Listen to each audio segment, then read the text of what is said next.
ఓ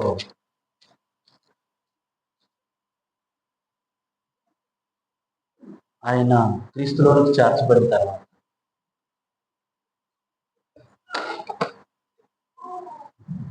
సౌలు నుంచి పౌలుగా మారిన తర్వాత ఇశ్రాయేలు విషయంలో ఎలా ఆలోచన చేస్తున్నాడో అన్న విషయాలు మనం ఆలోచిస్తాం. సౌలుగా ఉన్నప్పుడు ఆయన ధర్మశాస్త్రాన్ని అనుసరించడంలో, ధర్మశాస్త్రాన్ని పాటించడంలో, ధర్మశాస్త్రాన్ని నెరవేర్చడంలో చాలా తీవ్రంగా ఉన్నాడు. ఎంత తీవ్రంగా ఉన్నాడు అంటే ప్రాణాలు ఇవ్వడానికైనా, ప్రాణాలు తీయటానికైనా సరే సిద్ధపడినటువంటి వ్యక్తి అపోస్తలుడు. అలాంటి సౌలు పౌలైన తర్వాత ఇశ్రాయేలీలు అంటే ఏ పరిస్థితుల్లో ఇశ్రాయేలీలు ఉన్నారో ఎరిగినటువంటి వాడుగా, ఏ పరిస్థితుల్లో ఎలాంటి క్లిష్ట పరిస్థితుల్లో ఇశ్రాయేలీలు ఉన్నారో తెలుసుకున్నటువంటి వాడిగా, ఇశ్రాయేలీల పట్ల ఎలాంటి భావన కలిగిన వాడిగా ఉన్నాడో రోమీయులకు రాసిన పత్రికలో ఇశ్రాయేలీలు దేవుని యొక్క రక్షణ విషయంలో, దేవుడు ఏర్పాటు చేసిన సంకల్పం విషయంలో, దేవుడు ఏర్పాటు చేసిన నిత్యజీవం విషయంలో ఇశ్రాయేలీలు ఎలాగా దూరం అవుతున్నారో, ఎలాగా దేవునికి వారు వెడమైపోతా ఉన్నారో, రక్షణకు దూరం అవుతున్నారో ఆ విషయాలు కొన్నిటిని తెలియచేశాడు. 10వ అధ్యాయం మనం చదువుకున్నాం. 10వ అధ్యాయంలో కొన్ని వచనాలు మనం చదువుకొని ఇశ్రాయేలీలు రక్షణ పొందకుండా లేదా రక్షింపబడకుండా దేవునికి దూరం అవడానికి కొన్ని కారణాలు తెలియజేశాడు పౌలు గారు. ఆ రీజన్స్ కొన్నిటిని మనం నేర్చుకున్నాం. రోమీయులకు రాసిన పత్రిక 10వ అధ్యాయము 1వ వచనాన్ని నేను చదువుతున్నాను. సహోదరులారా, ఇశ్రాయేలీలు రక్షణ పొందవలనని నా హృదయాభిలాషయు, వారి విషయమై నేను దేవునికి చేయు ప్రార్థనయున్నవి.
మొదటి వచనంలో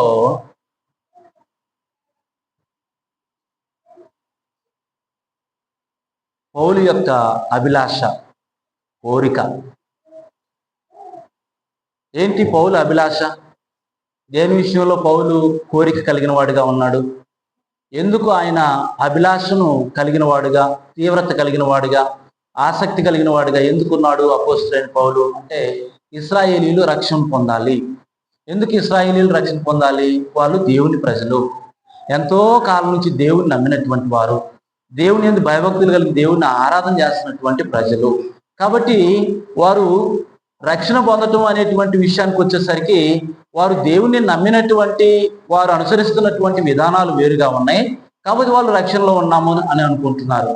వాళ్ళు అనుసరిస్తున్నటువంటి చట్టము వేరుగా ఉంది, వారు రక్షణ పొందేమో అని అనుకుంటున్నారు. కానీ ఇక్కడ పౌలు గారు ఏమంటాడంటే, వారు ఇశ్రాయేలీలు అనుసరిస్తున్నటువంటి విధానాల వలన కాదు, రక్షణ పొందవలసిన మార్గం వేరుగా ఉంది. అది పౌలు గారికి అర్థమైంది. సౌలుగా ఉన్నప్పుడు ఇశ్రాయేలీలు అనుసరిస్తున్నటువంటి విధానాలే ఆయన అనుసరించాడు. ఇప్పుడు సౌలు పౌలుగా మారిన తర్వాత అట్టి క్లిష్ట పరిస్థితుల్లో, అట్టి వేరే పద్ధతుల్లో బంధింపబడి లేదా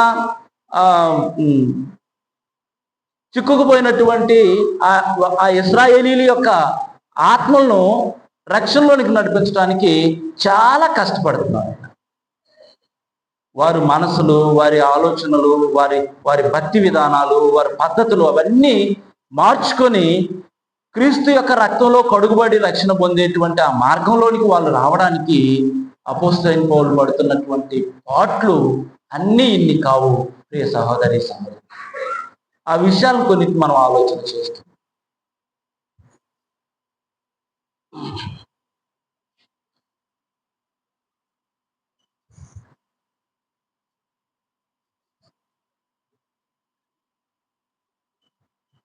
ఇశ్రాయేలు రక్షణ పౌలు అభిలాష, అంటే కోరిక.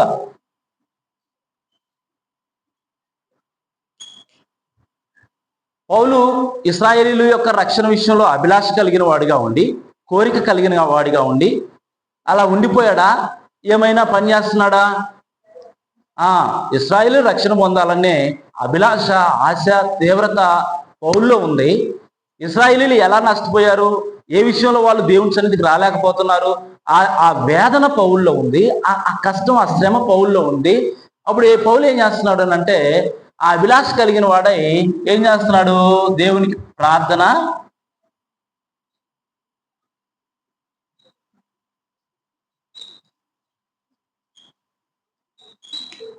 ప్రార్థన చేస్తున్నారు. ఇశ్రాయేలీలు దేవుని ప్రజలు, దేవుడు ఎన్నుకున్న ప్రజలు, మోషే చేత ఐగుప్తు నుంచి కానానుకు నడిపించబడినటువంటి ప్రజలు, అబ్రహాము సంతానం, యేసుక్రీస్తు ఈ లోకానికి రావడానికి దేవుడు ఎన్నుకున్నటువంటి ఒక ప్రత్యేకమైన జనాంగం, నా స్వాస్థ్యం, నా సొత్తు, నా ప్రజలు అని దేవుడు చెప్పుకున్నటువంటి ఆ జనాంగం దేవునికి దూరంగా ఉంది, రక్షణకు దూరంగా ఉంది. ఎంత దారుణమైనటువంటి విషయం చూడాలి, ఎంత భయంకరమైన విషయం చూడాలి. నా ప్రజలు, నా పిల్లలు అని రాజులను ఏర్పాటు చేసుకున్న దేవుడు, ప్రవక్తలను, న్యాయాధిపతులను దేవుడు ఇశ్రాయేల్లో నుండి ఏర్పాటు చేసుకున్నాడు, యాజకుల్ని దేవుడు ఇశ్రాయేల్ నుండి ఏర్పాటు చేసుకున్నాడు. ఈరోజు ఇశ్రాయేలీలు రక్షణ పొందాలి అని అంటే రక్షింపబడినట్ట, ఇంకా పడినట్ట? రక్షింపబడలా. అప్పుడు ఇశ్రాయేల్లో రక్షింపబడలేదంటే వాళ్ళలో ఎవరెవరు ఉన్నారు? యాజకులు ఉన్నారా? ఉన్నారు. రాజులు ఉన్నారా? ఉన్నారు. న్యాయాధిపతులు ఉన్నారా? ఉన్నారు. అంటే అప్పుడు ఆ కాలంలో ఈ పత్రిక రాసేటప్పటికి ఆ న్యాయాధిపతులు వాళ్ళు లేకపోయినా ఆ విధంగా ఆ ఇశ్రాయేల్ ప్రజల్లో ఉన్నటువంటి ఎవరెవరు ఏ హోదాల్లో ఉన్నారో వాళ్ళందరూ కూడా దేనికి దూరంగా ఉన్నారు? రక్షణకు దూరంగా ఉన్నారు. అందుకు పౌలు ఆవేదన, పౌలు శ్రమ, తన కుటుంబం, తన బంధువులు, తన రక్త సంబంధులు ఎంతో నిష్ట కలిగిన వారు దేవునికి దూరంగా ఉండారు అని ఆయన దేవునికి ప్రార్థన చేస్తున్నారు. అన్ని ప్రయత్నాలు చేస్తున్నారు. వారిని రక్షించడానికి తను చేయవలసిన ప్రయత్నాలన్నీ చేసేస్తున్నారు. రెండో విషయం, అంటే రెండో వచనం మనం చదువుతాం. కారణాలు చెప్తున్నాడు. ఏంటంటే, వారు దేవుని యందు ఆసక్తి గలవారని వారిని గూర్చి సాక్ష్యం ఇస్తున్నాను. అయినను వారి ఆసక్తి జ్ఞానానుసారమైనది. ఆసక్తి ఉంది ప్రియులారా. ఎవరికి ఉంది ఆసక్తి? ఇశ్రాయేలీలకు ఆసక్తి ఉంది. ఎంత ఆసక్తి ఉంది? ఎంత ఆసక్తి పరులు ఇశ్రాయేలీలు! దేవుణ్ణి, విశ్రాంతి దినాన్ని దేవుణ్ణి ఆచరించే విషయంలో లేదా ఆరాధించే విషయంలో ఎంత ఆసక్తి కలిగిన వారుగా ఉంటారు. శుక్రవారమే సిద్ధపడతారు, ఏకునే లేస్తారు, ముందుగానే అసలు ఏమి భోజనం చేయరు, ముందుగానే అన్ని విషయాలను సిద్ధం చేసుకుంటారు, వేరే పనులు పెట్టుకోరు, వేరే ఆలోచనలు ఉండవు, వేరే తొందరలు ఉండవు, వేరే వేరే పనులు పెట్టుకొని ఆరాధన గురించి ఆలోచించరు. చాలా వాళ్ళు ప్రిపరేషన్గా ఉంటారు, సిద్ధపాటుతో ఉంటారు. మామూలు విషయం కాదండి అంటే మనం జనరల్గా ఆలోచన చేసేది కాదు. ఎక్స్ట్రాడినరీగా వాళ్ళు దేవుణ్ణి సంతోషపెట్టడానికి బాగా సిద్ధపడతారు ఇశ్రాయేలీలు. వారి ఆసక్తి సామాన్యమైంది కాదు, చాలా హెవీగా ఉంటుంది. వాళ్ళ బట్టల వేషధారణ కానీ, వాళ్ళు దేవుని సన్నిధికి వెళ్ళే విధానం కానీ, వచ్చే విధానం కానీ, వారు మాట్లాడే విధానం కానీ, వారు భక్తిపరమైనటువంటి పండగలు ఆచరించే విధానం కానీ, అమావాస్య విశ్రాంతి దినాలను ఆచరించే విషయాల్లో కానీ, దేవునికి బలులిచ్చే విషయాల్లో కానీ ఎంతో నిష్ఠగా ఉంటారు. ఒక విధంగా చెప్పాలంటే మన దేశంలో ఉన్న బ్రాహ్మణ్స్ కూడా అంత నిష్ఠగా ఉండరు. అంత హెవీ అన్నమాట, చాలా నిష్ఠగా ఉంటారు. ఎవరు? ఇశ్రాయేలీలు అంత నిష్ఠగా ఉంటారు. అందుకే ఏమన్నాడు అంటే, నేను చెప్తున్నాను వారు ఆసక్తి కలిగిన వారు అంటున్నాడు అపోస్తలుడు. దేవుడు అంటే ఆసక్తి, దేవుడు అంటే పిచ్చి.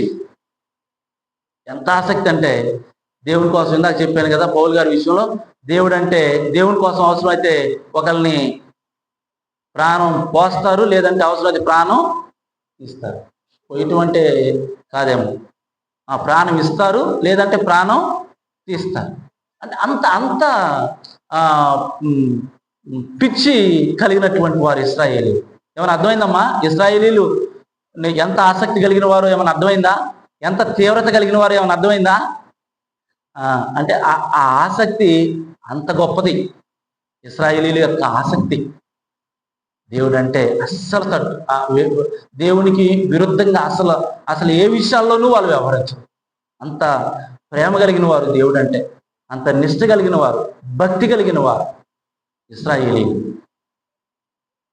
అయితే మరి రక్షణ పొందకపోవడానికి కారణం ఏంటి అంటే, అక్కడ ఒక మాట అన్నాడు. ఏమన్నాడు? వారి ఆసక్తి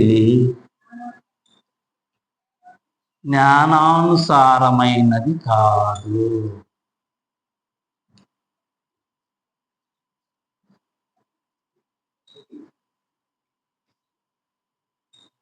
అది సమస్య ఏంటంటే, భక్తి ఉంది, విశ్వాసం ఉంది, నమ్మకం ఉంది, తీవ్రత ఉంది, దాని పట్ల ఒక డెడికేషన్ ఉంది.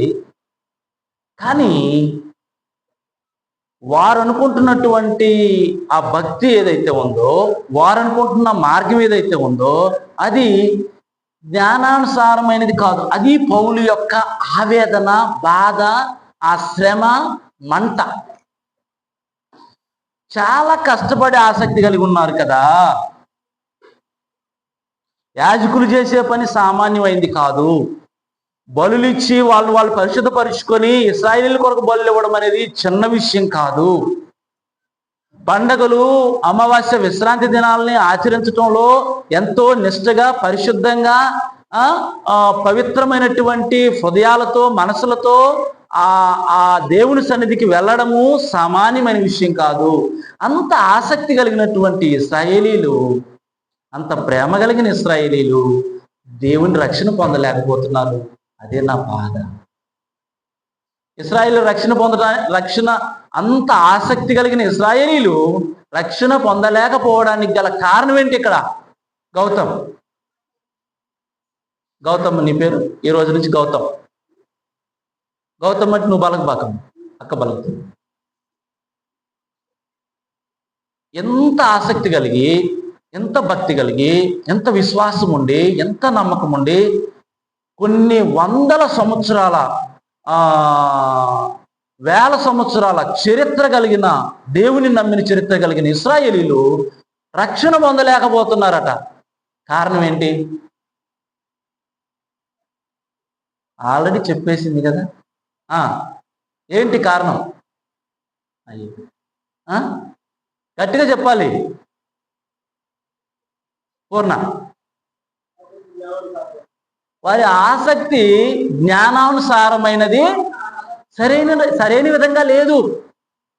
ఆసక్తి ఉంది, తీవ్రత ఉంది, కష్టపడుతున్నారు, శ్రమ పడుతున్నారు, కానీ అది దేవుని చిత్తానుసారంగా, అంటే జ్ఞానానుసారమైనది అంటే according to the scripture, doctrine, బోధ, నియమము, దేవుడు ఇశ్రాయేలీలకు ఒక పద్ధతిని ఏర్పాటు చేశాడు. వాళ్ళు ఆ పద్ధతిలోనే రక్షణ గురించి ఆలోచన చేస్తున్నారు. దేవుడు ఆ ఇశ్రాయేలీ పద్ధతిని తీసేసి మరొక పద్ధతిని ఇచ్చాడు. అది జ్ఞానాన్ని వాళ్ళ ఆలోచన చేయలేదు. మూడో విషయం, మూడో వచనం, ఏలయనగా వారు దేవుని నీతి నెరుగక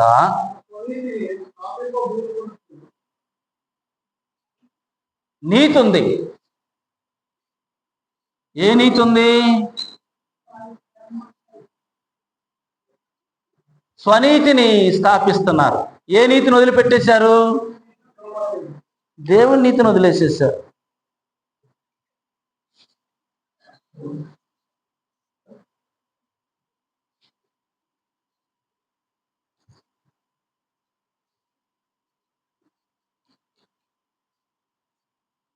స్వనీతి మీద ఆధారపడ్డారు.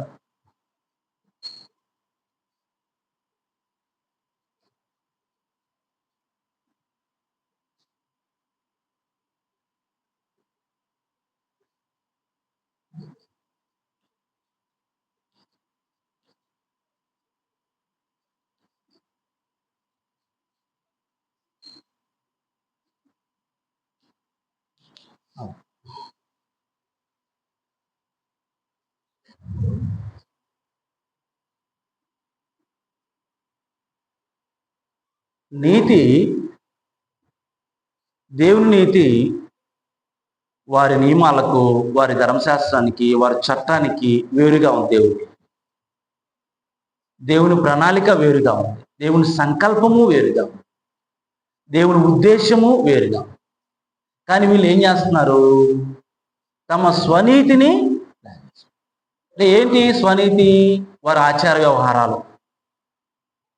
మనం ఎలా చేస్తే మన పూర్వం నుంచి వస్తున్నటువంటి ఆచార వ్యవహారాలు ఏమైపోతాయి? కాబట్టి మనం పూర్వకాలం నుంచి మనం నమ్మిందే నీతి, మనం అనుసరించేదే నీతి, మనకి ఆ రోజు మోసతో దేవుడు చెప్పిందే నీతి, కాబట్టి దాన్నే మనం అనుసరించాలి అనేటువంటి ఒక మూర్ఖత్వంతో వాళ్ళు అనుకున్నటువంటి, వాళ్ళు నమ్మినటువంటి, లేదా వాళ్ళకి ఇష్టమైనటువంటి ఆ స్వనీతిని వాళ్ళు స్థాపిస్తున్నారు.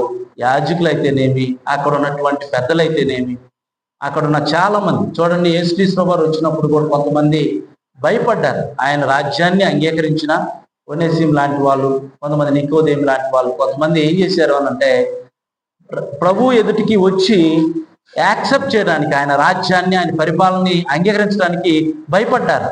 ఎందుకు అని అంటే పూర్వకాలం నుంచి వాళ్ళు ఒకదాన్ని అనుసరిస్తూ వచ్చారు. కాబట్టి డైరెక్ట్గా యేసుక్రీస్తు ప్రభు దగ్గరకు వచ్చి, ఆ దేవుని కుమారుడు నీవే, నువ్వు రాజు, మా రాజు నీవే, మెస్సియావు నువ్వే, మేము నీ రాజ్యంలో చేరుతాం, మేము రక్షణ పొందుతాం అని డైరెక్ట్గా ఏం చేయలేకపోయారు వాళ్ళు? కొన్ని విషయాలు చెప్పలేకపోయారు. కారణం ఏంటి అంటే వారు స్వనీతి గురించి ఆలోచన చేస్తున్నారు. భయపడ్డారు. ఇశ్రాయేలీలకు భయపడ్డారు, అక్కడున్న యాజకులకు భయపడ్డారు, అధిపతులకు, యూదుల పెద్దలకు భయపడ్డారు. అంటే వీళ్ళందరూ దేన్ని బేస్ అయ్యారు అని అంటే దేవుని నమ్మితే, ఇలా నమ్మితే పరలోకం వెళ్తామని సొంత ప్లాన్స్, సొంత నీతిని వాళ్ళు ఏం చేశారట? దానివల్ల ఏం జరుగుతుంది? అక్కడ వారు రక్షణను పొందలేకపోతా ఉన్నారు. వాళ్ళు తమ స్వనీతిని స్థాపించినప్పుడు, సొంతంగా ఆలోచన చేసినప్పుడు, అంటే దేవుని నీతిని వదిలేసేసారు, దేవుని చిత్తాన్ని వదిలేసేసారు. దేవునికి ఒక పద్ధతి ఉంది, ఆ పద్ధతిని వదిలేసేసారు. నాలుగో విషయం, విశ్వసించు ప్రతి వానికి నీతి కలుగుటకై క్రీస్తు ధర్మశాస్త్రమునకు సమాప్తి అయ్యాను. వాళ్ళు గ్రహించలేని విషయం ఒకటి ఉంది.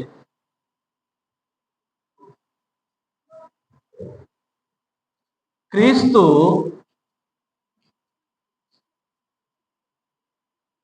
ధర్మశాస్త్రమునకు సమాప్తి ఆయను.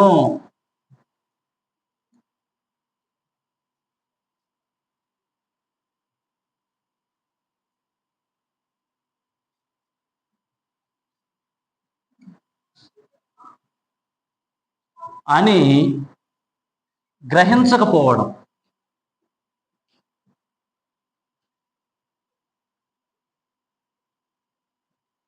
అది ఈ రోజుకి ఇజ్రాయెల్ దేశంలో ఉన్న అనేక మంది యూదులు, ప్రపంచంలో ఉన్న అనేక మంది యూదులు ఈ రోజుకి యేసుక్రీస్తు వారు సిలువలో చనిపోవడం వలన ధర్మశాస్త్రాన్ని ముగించేశాడు. ధర్మశాస్త్ర పద్ధతులు, ఆచారాలు, బలులు, వాయిద్యాలు, పండగలు, ప్రత్యక్ష గుడారంలో లేదా దేవాలయంలో జరగవలసినటువంటి ఆచార వ్యవహారాలు, వీటన్నిటికీ యేసుక్రీస్తు వారు ఫుల్ స్టాప్ పెట్టాడు అన్న వాస్తవం ఈ రోజుకి ఎప్పటికీ చాలా మంది యూదులు గ్రహించటం లేదు, గమనించటం లేదు. ఎప్పుడు ఈ ధర్మశాస్త్రం సమాప్తమైందమ్మా దేవమని? ధర్మశాస్త్రానికి ఎప్పుడు ఫుల్ స్టాప్ అయిపోయింది? యేసుప్రభు వారు చెప్పాడు ఎప్పుడన్నా? ఎప్పుడు చెప్పాడు? ఎప్పుడు అన్నాడు ఆయన సమాప్తమైంది అని. యేసుప్రభు వారు శిలువలో ఒక మాట అన్నాడు, సమాప్తమైనది. ఏం సమాప్తమైంది? ధర్మశాస్త్రం. ఈ రోజుకి చాలా మంది మతశాఖల్లో ఈ ధర్మశాస్త్ర సంబంధమైన విశ్రాంతి దినాన్ని, ధర్మశాస్త్ర సంబంధమైన పండుగలను, ధర్మశాస్త్ర సంబంధమైన వాయిద్యాల్ని, ధర్మశాస్త్ర సంబంధమైనటువంటి వేషాభూషణాల్ని, ఇప్పుడు యాజకులు గడ్డాలు ఉంటే వీళ్ళు కూడా గడ్డాలు పెంచుతున్నారు. యాజకులు అంగీలు వేసుకుంటే వీళ్ళు కూడా అంగీలు వేసుకుంటారు. యాజకులు ఒకవేళ సిలువ వేసుకుంటే మనకు తెలియదు వాళ్ళ వేషధాన్ని ఎలా ఉండేది. వీళ్ళు కూడా సిలువ వేసుకుంటారు, వీళ్ళు కూడా నడుముకి ఏదో పట్టుకుంటారు. ఇలాంటివి చాలా ఉన్నాయి. ఏంటి ఇవన్నీ? ఆ ధర్మశాస్త్రం అనేది ముగిసిపోయింది అని గ్రహించలేకపోయిన వాళ్ళు చేసే పనులు. ధర్మశాస్త్రం అసలు దేవుడు దాన్ని క్రీస్తు యొక్క మరణము వలన, సిలువ వలన ముగించి ఒక క్రొత్త మార్గాన్ని, రక్షణ పొందడానికి దేవుడు ఏర్పాటు చేశాడు. పౌలు గారికి అర్థమైంది. వాస్తవానికి వీళ్ళందరికంటే తీవ్రత కలిగిన వాడు పౌలు గారు. ఎంతో మందిని చంపేశాడు, ఎంతో మందిని క్రైస్తవులను చంపేశాడు ఆయన ఈ ధర్మశాస్త్రం అనుసరించడం కోసం. ఈ ధర్మశాస్త్రం మాది, మీరెవరో ధర్మశాస్త్రం కాదా అనడానికని కొంతమందిని ఏం చేశాడు పౌలు గారు? చంపేశాడు. అంతకంటే తీవ్రత ఉంటుందా ఇంకా ఇశ్రాయేలీల్లో? లేదు కదా. మరి అలాంటప్పుడు పౌలు అర్థం చేసుకున్నాడు, వీళ్ళు అర్థం చేసుకోవటం లేదు. పౌలు బాధపడుతున్నాడు. నా అభిలాష ఇశ్రాయేల్ రక్షణ పొందడం, నా కోరిక నా ప్రజలైనటువంటి ఇశ్రాయేల్ రక్షణ పొందడం. వాళ్ళు అనుకుంటారు, ఈ ఎర్రోడు, ఈ పిచ్చి బాగులోడు ఎందుకు మాట్లాడుతున్నాడో ఏమో వీడికి తెలియదు. ఎన్నో సంవత్సరాల నుంచి నేను ఏం చేస్తున్నాను? ఎన్నో సంవత్సరాల నుంచి ఏం చేస్తున్నాను? ధర్మశాస్త్రాన్ని అనుసరిస్తున్నాను. ఎన్నో సంవత్సరాల నుంచి మేము పండగలు ఆచరిస్తున్నాం. ఎన్నో సంవత్సరాలు దేవుడు మాతో మాట్లాడాడు. ఏం చేశాడు? దేవుడు మాతో మాట్లాడాడు. ఈయన వచ్చి ఇప్పుడు ధర్మశాస్త్రం కాదు, రక్షణ పొందడానికి కొత్త మార్గం అంటాడు. అలాగా వాళ్ళు ధర్మశాస్త్రాన్ని, లేఖనాలు, యేసుప్రభువు వారు వచ్చినప్పుడు అంటాడు, మీరు ధర్మశాస్త్రమునైనను లేఖనమునైనా గ్రహించక మీరు పొరపాటు చేసుకుంటున్నారు. లేఖనాలు మీరు గ్రహించడం లేదు. ధర్మశాస్త్రం ఏం చేసింది? యేసుప్రభువు వారు వస్తున్నాడని బోధించింది. ధర్మశాస్త్రం ఏం చేసింది?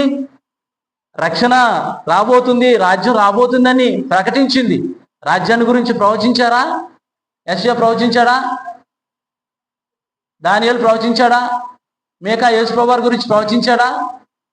హోషేయ ప్రవచించాడా? యోవేలు ప్రవచించాడా? మరి వీళ్ళందరూ దేన్ని చూపిస్తున్నారు? ప్రవచించిన ఆ ధర్మశాస్త్ర గ్రంథం దేన్ని చూపిస్తుంది? యేసుక్రీస్తుని చూపిస్తుంది. యేసుక్రీస్తు స్థాపించబడే రాజ్యాన్ని చూపిస్తుంది. యేసుక్రీస్తు ప్రభు ద్వారా శాశ్వతంగా తేబడబోయే రాజ్యాన్ని, రక్షణను సూచిస్తుంది. అది వాళ్ళకి అర్థం కాదు.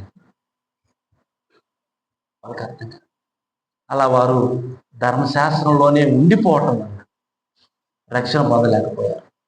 కాల్చి పత్రికలు అంటాడు కదా, ఎవడైనా ధర్మశాస్త్రం ప్రకారం నీతిమంతుడిగా ఉండగొడితే వాడు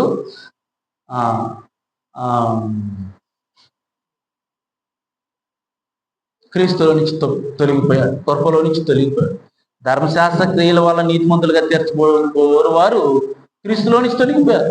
శాపగ్రస్తులుగా ఉన్నారంటాడు అక్కడ గలతీయులకు రాసిన పత్రిక. శాపములకు లోనైన వారు అని అంటాడు. అలాంటి భయంకరమైన పరిస్థితుల్లో ఉన్న తన ప్రజలైన ఇశ్రాయేలీయుల రక్షణ కొరకు పౌలు గారు ఎలా మాట్లాడుతున్నాడు. ఆ రీజన్స్ ఈరోజు మనకి ఎంతో ప్రయోజనకరమైనవి. మన విశ్వాసాన్ని కొనసాగించుకోవడంలో, మనం ఆత్మీయంగా బ్రతకడంలో అవి మనకి ఎంతో ప్రయోజనకరంగా ఉంటాయి. ప్రియ సహోదరి సహోదరుడు, ధర్మశాస్త్రం 4వ వచనంలో చదివాడు. 4 చదివింది. విశ్వసించు ప్రతి వానికి నీతి కలుగుటకై ధర్మశాస్త్రం ఏమైంది? ఎందుకు సమాప్తమైంది ఇది? ఎందుకు? విశ్వసించు ప్రతి వానికి నీతి కలగాలి.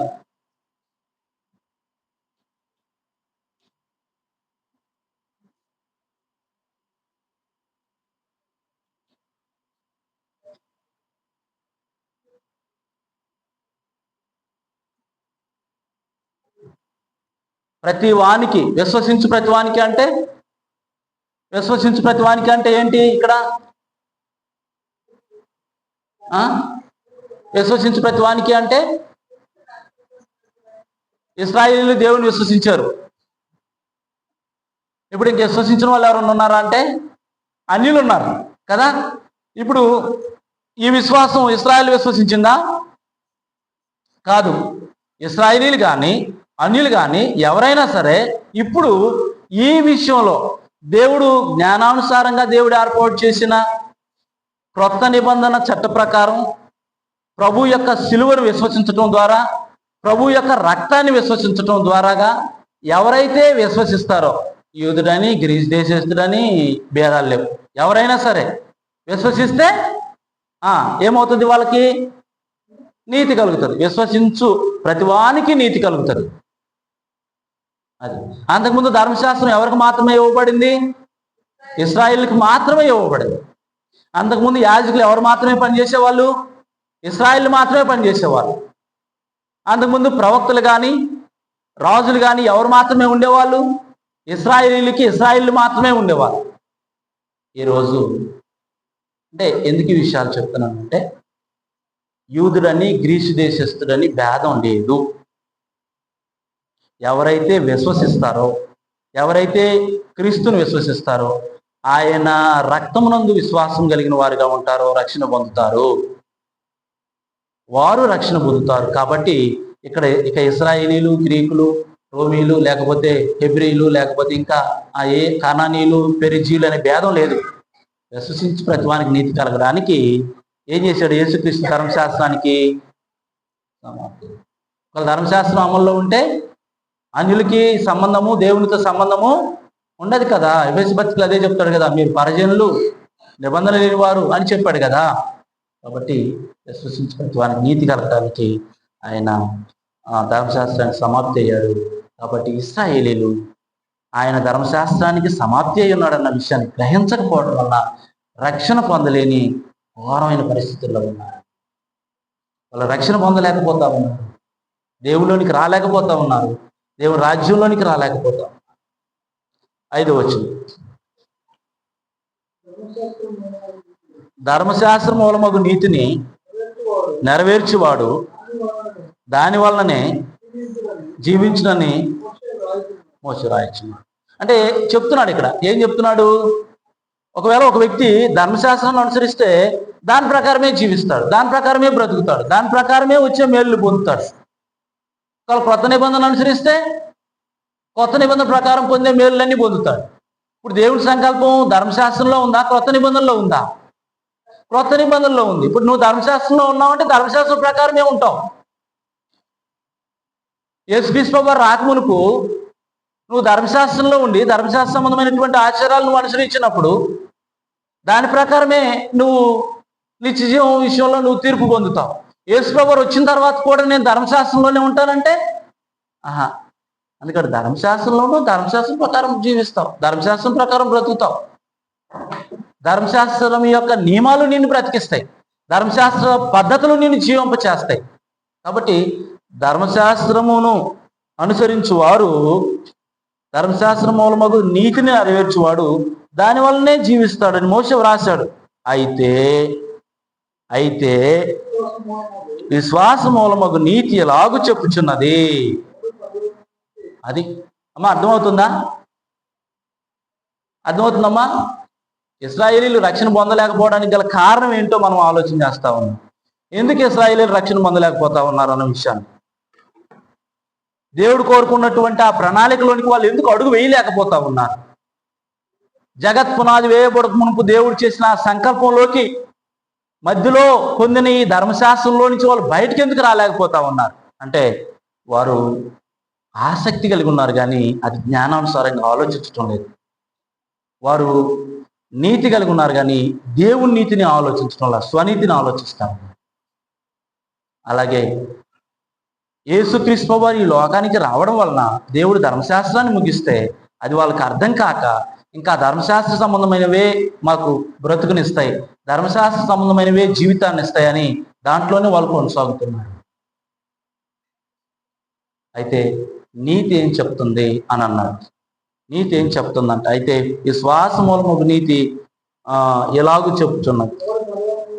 ఎవడు పరలోకంలోనికి ఎక్కిపోవును అనగా క్రీస్తుని క్రిందకి దించుటకు, లేక ఎవడు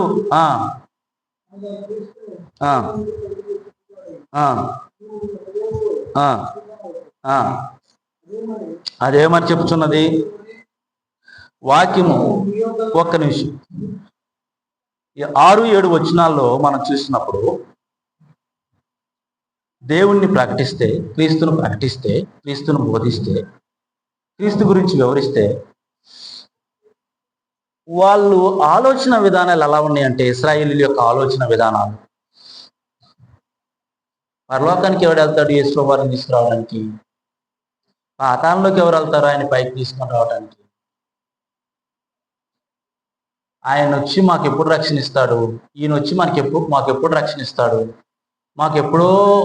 ఎప్పటి నుంచో యెహోవా దేవుడు మాకు రక్షణకర్తగా ఉన్నాడు కదా, ఎప్పటి నుంచో మేము ఈ ఆచారాలు అనుసరిస్తున్నాం కదా, ఈయన చనిపోయి తిరిగి లేచాడు అంటారు, పరలోకానికి పోయాడు తిరిగి వస్తాడు అంటారు, ఎవరు పోతారు తీసుకురావడానికి అంటారండి? మాట్లాడతారా? ఇలాగ మాట్లాడరా? అడ్డదిడ్డంగా అర్థం కాని వాళ్ళు, సత్యం అర్థం కాని వాళ్ళు అడ్డదిడ్డంగా మాట్లాడతారా? మాట్లాడతారు. ఎలా పడితే అలా మాట్లాడతారు, నోటికి వచ్చినట్టు మాట్లాడతారు. ఎవరు పోతారు పరలోకానికి అంటున్నారు.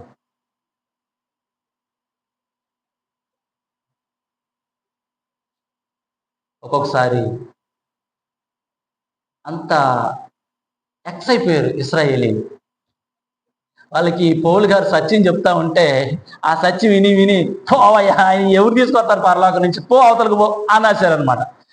భూలో పాతాళం తిరిగి లేపుతాడు, చనిపోయాడు, ఆయన లేచాడు, మనం లేపుతాడు, ఆ నుంచి ఎవరు తీసుకొస్తాడు ఆయన్ని, పోయా అవతలగా అంటే అలాగా తిక్కలుగా మాట్లాడేస్తారు. ఒక్కొక్కసారి అర్థం కానప్పుడు వాళ్ళు ఏం మాట్లాడతారో వాళ్ళకే అర్థం కాదు. ఎక్కడో ఉన్నాడు ఆయన, ఎక్కడో ఉన్నాడు, మనకి ఎలాగవుతుంది, ఆయన ఎక్కడో ఉన్నాడు, ఎవరు తీసుకొస్తారు, ఎవరు తీసుకెళ్తారు, ఎవరు తీసుకొస్తారు, ఎలాగవుతుంది, అది అవ్వదులే, పౌలు అది ఎందుకు పౌలు అని అంటాడు. ఉదాహరణకు ఒక యాజకుడు, ఒక ప్రిస్ట్, బహుశా ఇవన్నీ ఫేస్ చేశాడు. ఆయన ఫేస్ చేసి నాకు ఈ పత్రిక రాస్తున్నాడు. వీటన్నిటిని చూశాడు. ఆయన యాజకుల నుంచి ఎదుర్కొన్నాడు, యూదుల పెద్దల నుంచి సవాళ్ళు ఎదుర్కొన్నాడు, ప్రశ్నలు ఎదుర్కొన్నాడు, బోల్డ్ ఎంతమందితో తర్కించాడు, ఆయన వాదించాడు, వాదాలు ఎన్నో జరిగినాయి. ఇలాంటి తిక్క ప్రశ్నలన్నీ వేశారు యూదులు చాలా మంది. ఎందుకంటే అటు ధర్మశాస్త్రం పూర్తిగా వాళ్ళు గ్రహించడం లేదు, ఇటు పౌలు చెప్పే విషయాలు కూడా వాళ్ళు పూర్తిగా గ్రహించడం లేదు. పౌలు అంటున్నాడు, సరే మీరు అంటున్నారు కానీ నీతి ఏం చెప్తుందో చూడండి అని అంటున్నాడు. నీతి ఏం చెప్తుంది? మీరు అనుకుంటున్నారు అలా, కానీ అది ఏమని చెప్తుంది? వాక్యము నీ యొద్దను, నీ నోటను, నీ హృదయంలోను. అది ఎక్కడో లేదు వాక్యం. ఇంతకుముందు నువ్వు దేవుడు మాట్లాడితే నేను చేస్తాను అనేవాడివి, దేవుడు సెలవిస్తే నువ్వు విచారించి అక్కడికి వెళ్ళి ఆయన చెప్తే నేను చేస్తాను అనేవాడివి, ప్రవక్త సెలవిస్తే నువ్వు చేసేవాడివి, దేవుడు ఆజ్ఞాపిస్తే నువ్వు చేసేవాడివి. కానీ ఇప్పుడేంటి? ఆ వాక్యాన్ని నీ నోట, నీ యొద్ద, నీ హృదయంలో దేవుడు ఉంచాడు. వాక్యం ఉంది నీ దగ్గర. నువ్వు నేను ఎలా బ్రతకాలని నువ్వు అనుకుంటే నీకు వాక్యం ఉంది నీ దగ్గర. నేను ఎలా మాట్లాడాలి అని అనుకుంటే వాక్యం ఉంది నీ దగ్గర. ఎలా అసలు నేను ప్రవర్తించాలి అనుకుంటే వాక్యం ఉంది నీ దగ్గర. నువ్వు అసలు రక్షణ ఎలా పొందాలని అనుకుంటే నీ దగ్గర వాక్యం ఉంది. ఆయన్ని ఎవడో వెళ్ళి తీసుకురావాల్సిన పని లేదు. అర్థమైందమ్మా? గౌతమ్, అర్థమైందా? అర్థం కాలేదు కదా. కొంతమంది ఇశ్రాయేలీలు పౌలు గారు వాక్యం చేస్తే, యేసుక్రీస్తు వారు మన ముద్రలో నుండి లేచాడు, మన కొరకు రక్షణ తీసుకొచ్చాడు, పరలోకంలో ఉన్నాడు, తిరిగి వస్తాడు, మనం నిత్యజీవం పొందుతాం, ఆయన రక్తం నందు విశ్వాసం ఉంచు అని అంటే, ఆయన్ని ఎవడు తీసుకొస్తాడు? ఆయన ముద్రలో నుండి ఎవరు తీసుకొస్తాడు? ఆడి నుంచి ఎవరు తీసుకొస్తాడు అని తెక్క ప్రశ్నలు వేస్తాడు. అందుకు పౌలు అంటాడు, ఆయన తేవాల్సిన పని ఇప్పుడు లేదు, ఆయన వచ్చినప్పుడు వస్తాడు. కాకపోతే ఆ నీతి ఏం చెప్తుంది అన్నట్టు, నీతి అంటే అది ఏదో అని కాదు, వాక్యం ఏం చెప్తుందంటే, వాక్యం నీ నోటను, నీ యొద్దను, నీ హృదయంలో ఉంది. నువ్వు విశ్వసిస్తే, నువ్వు నమ్మితే, నువ్వు అంగీకరిస్తే, నువ్వు ఎక్కడికో వెళ్ళాల్సిన పని లేదు, ఏదో ఎంతో ప్రయాసపడాల్సిన పని లేదు. ధర్మశాస్త్రాన్ని అనుసరించడానికి నువ్వు ఎంత ఆసక్తిని కనపరిచావో ఆ ఆసక్తి అంత వ్యర్థం, అంత ప్రయాస అవసరం లేదు. నీ హృదయంలో ఉంది, నీ యొద్దే ఉంది. ఇగో నేను చెప్తున్నాను, మేము ప్రకటించు విశ్వాస వాక్యమే అది. మేము ఏదైతే ప్రకటిస్తున్నామో అదే మీరు నీతిగా బ్రతకడానికి దారి చూపించేది, మీరు పరిశుద్ధంగా బ్రతకడానికి దారి చూపించేది. కాబట్టి మీరు రక్షణ పొందలేకపోవడానికి మరొక కారణం ఏమై ఉండొచ్చు? అండి 6-7 వచనాలని మనం ఆలోచిస్తే, నేను 10లో చూస్తున్నాను.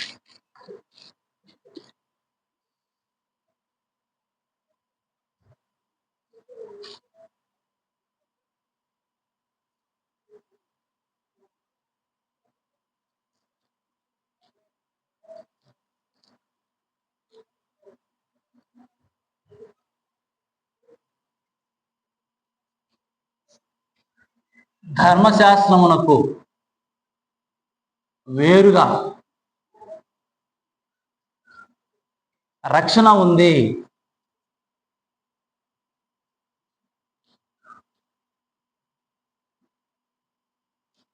అన్న విషయం వారు గ్రహించలేదు. ధర్మశాస్త్ర విధులు, ధర్మశాస్త్రం వల్ల బ్రతుకుతున్నాం అనుకుంటున్నారు వాళ్ళు. ధర్మశాస్త్రాన్ని అనుసరించి వాళ్ళు ధర్మశాస్త్రం వల్లనే బ్రతుకుతారు.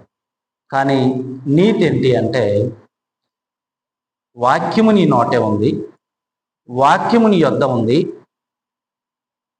నీ హృదయంలో ఉంది.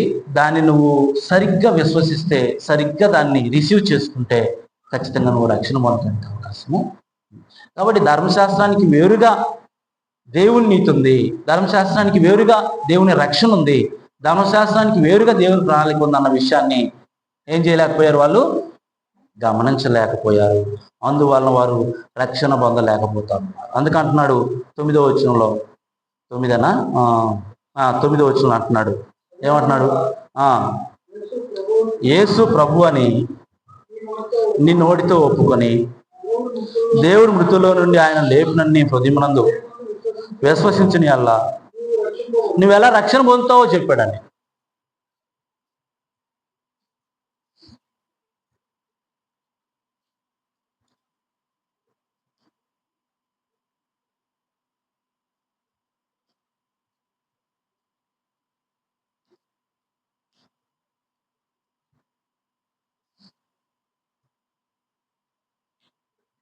ఇప్పుడు ఇశ్రాయేలీలే దేని మిస్ అవుతున్నారు? నంబర్ 1,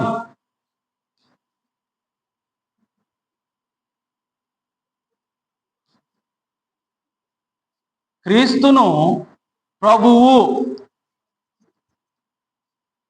అని ఒప్పుకునే విషయాన్ని మిస్ అవుతున్నారు. యేసు ప్రభువుని వాళ్ళు ఏమైనా యాక్సెప్ట్ చేయరు అసలు. ఆయన రాజు అని, ఆయన ప్రభు అని, ఆయన ఏలేవాడని, ఆయన మనం ఎదురు చూస్తూ ఉంటే, మెస్సియా కొరకు మనం ఎదురు చూస్తుంటే వచ్చిన వ్యక్తి ఈయనే దేవుని కుమారుడు అని ఏం చేయలేకపోతున్నారు వాళ్ళు. యేసుక్రీస్తును ప్రభు అని వాళ్ళు యాక్సెప్ట్ చేయటం లేదు, ఒప్పుకోవటం లేదు అసలు యేసు ప్రభు వారిని. ఇశ్రాయేలీలు యేసుక్రీస్తు వారిని అసలు ఒప్పుకోవట్లా, దేవుని కుమారుడని ఒప్పుకోవట్లా, యేసుక్రీస్తు శరీరధారి అని వచ్చాడని ఒప్పుకోవట్లా. రక్షణ ఆయనలోనే ఉంది, నిత్యజీవం ఆయనలోనే ఉంది, ఆయనే తీసుకొని వచ్చాడు మనకు పరలోకాన్ని.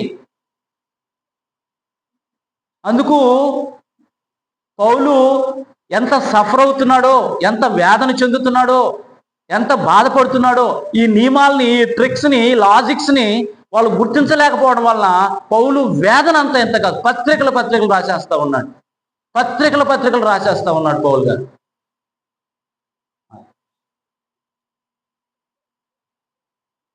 ఎంత వారు రక్షణ విషయంలో పౌలు ఎంత ఆలోచన చేస్తున్నాడో చూడండి. వారు రక్షణ విషయంలో పౌలు ఎంత స్ట్రెస్ ఫీల్ అవుతున్నాడో చూడండి.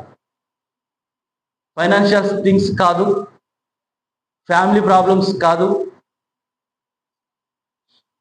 హెల్త్ ప్రాబ్లమ్స్ కాదు, తన ప్రజలు రక్షణ పొందలేకపోవడం వలన ఆయన ఎంత వేదన చెందుతున్నాడో. ఇంకొక అధ్యాయంలో అనుకుంటా, రోమపత్రికలోనో కొరింథీ పత్రికలోనో, రోమపత్రికలో అనుకుంటా, వారి విషయంలో నాకు మనోవేదన కలుగుతున్నది. గలతీ పత్రికలు అంటాడు, ప్రసవ వేదన కలుగుతున్నది, నా ముఖము చూడని వారి అందరి కొరకు నేను పోరాడుతున్నాను. అంటే మనుషులందరూ రక్షణ పొందాలి అనేటువంటి ఒక అభిలాష విషయంలో ఇక్కడ మనం ఆలోచన చేస్తున్నాము. ఒక పార్ట్ ఏంటంటే ఇశ్రాయేలీలు రక్షణ పొందాలని పౌలు యొక్క అభిలాష, ఆయన కోరిక ఉంది. దానికోసం ప్రార్థన చేస్తున్నాడు, దానికోసం పత్రికలు రాస్తున్నాడు. వారు మారు మనసు పొందే రక్షణ పొందాలి. అందులో వాళ్ళు ఎక్కడ మిస్ అవుతున్నారు, రక్షణ పొందకుండా ఎలా మిస్ అవుతున్నారు దేవునికి దూరంగా అంటే, ఇక్కడ మనం ఆలోచిస్తే క్రీస్తును ప్రభువుగా వాళ్ళు యాక్సెప్ట్ చేయరు. అలాగే రెండో విషయం, అంటే ఒక వ్యక్తి రక్షణ పడాలంటే ఏం చేయాలో, మొట్టమొదటిగా క్రీస్తు ప్రభువు అని యాక్సెప్ట్ చేయాలి, ఒప్పుకోవాలా, నోటితో చెప్పాలా, యేసుక్రీస్తు నా ప్రభువు, ఆయన దేవుని కుమారుడు అని నేను విశ్వసిస్తున్నానని నోటితో చెప్పాలి. అలాగే ఇంకేం చేయాలా, ఒకసారి చదువమ్మా. తర్వాత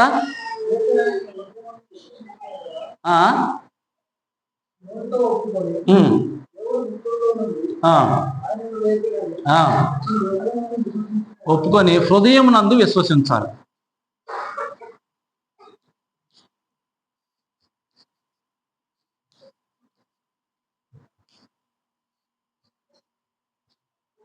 నోటితో ఒప్పుకొని హృదయంలో విశ్వాసం ఉండాలి, నమ్మాలి. అది ఒక యాంత్రికమైనటువంటిదిగా ఉండిపోకూడదు. ఎవరో చెప్తే చేసేసాం అలా కాకూడదు, ఏదో చేయాలి కాబట్టి చేసేసాం అలా ఉండేది కాకూడదు.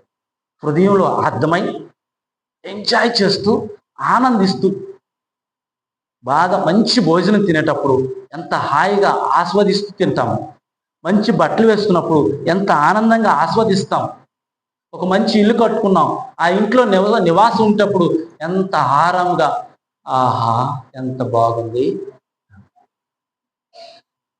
అలా కష్టపడితే కొన్ని విషయాలు మనకు అర్థమవుతాయి, ప్రయాసపడితే కొన్ని విషయాలు అర్థమవుతాయి, అవి లోతుగా తెలుసుకుంటాం, దాన్ని కాపాడుకోవడానికి కృషి చేస్తాము. పౌలు గారు కూడా అలాగ కష్టపడి, శ్రమపడి, ప్రయాసతో ఆయన ప్రభువుని యాక్సెప్ట్ చేసి విశ్వాసం ఉంచిన వ్యక్తిగా ఉండి, వాళ్ళు హృదయంలో ప్రభువుని విశ్వసించకపోవడాన్ని చూసి బాధపడుతూ, వాళ్ళు ఇశ్రాయేలీలు రక్షణ పొందాలని నాకైతే అభిలాష, ఇష్టం, కానీ వాళ్ళు ఇదిగో స్వనీతిని స్థాపిస్తున్నారు, దేవుని నీతిని ఎరగటం లేదు, ఆసక్తి ఉంది కానీ జ్ఞానం లేకుండా అయిపోయిందయ్యా, ఇదిగో ధర్మశాస్త్రాన్ని బట్టి వాళ్ళు బ్రతుకుతా దేవుణ్ణి వదిలేస్తా ఉన్నారు, ఇదిగో ఒక వ్యక్తి రక్షణ పొందాలంటే అసలు ఏం చేయాలి, యేసుని ఒప్పుకోవాలా, వాళ్ళు అసలు యేసు ప్రభు వారినే ఒప్పుకోవటం లేదు, ఇదే సమస్య. అలా బాధపడుతూ పత్రిక రాస్తున్నారు.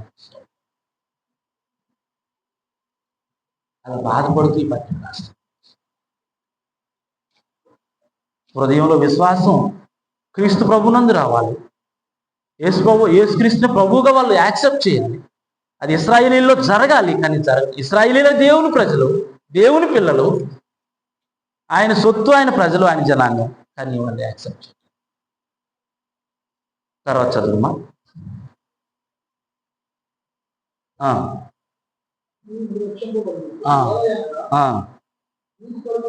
నీతి కలిగినట్లు మనుషుడు హృదయంలో విశ్వసించును, రక్షణ కలిగినట్లు. అంటే హృదయంలో విశ్వసిస్తేనేమో ఏం కలుగుతుంది? నీతి. నోటితో ఒప్పుకుంటేనేమో రక్షణ. చదువు.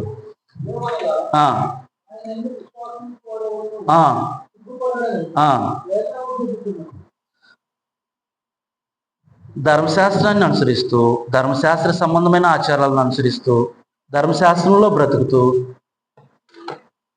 ఒక్కసారిగా ధర్మశాస్త్రం నుంచి బయటకు వచ్చి అది కాదు అన్నట్లుగా ప్రవర్తించాలంటే, బ్రతకాలంటే సిగ్గుపడుతున్నారు.